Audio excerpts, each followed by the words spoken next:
বছর ফেরে জামাই ষষ্ঠী আবার এলো ফিরে, উৎসব সাজ ডাকা ডাকি শ্বশুর বাড়ি ঘিরে।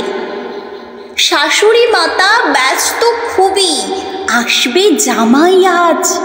শ্বশুরে ডাকে ময়দা মাখো, রাখো তোমার কাজ।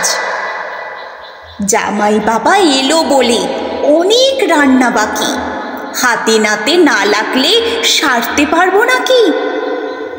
শ্বশুর বলেন, পারবো না, যাও, আমিও কারোর জামাই। শ্বশুর বাড়ি হাজির হতে করবো না কো কামাই। শাশুড়ি বলেন, আমলো যা, ফুর্তি মনের কোণে। তেমন হলে শাশুড়ি মাতাই ডেকেই নাও না ফোনে। দারুণ ব্যাপার, বলেন শ্বশুর, ডেকেই ফেলো মাই। তড়ায় আসতে জামাই বাড়ি চড়েন যেন নাই। জামাই এলো মিষ্টি হাতে, সাথে এলো মেয়ে। ওদিক থেকে শাশুড়ি এলেন মেয়ের বার্তা পেয়ে।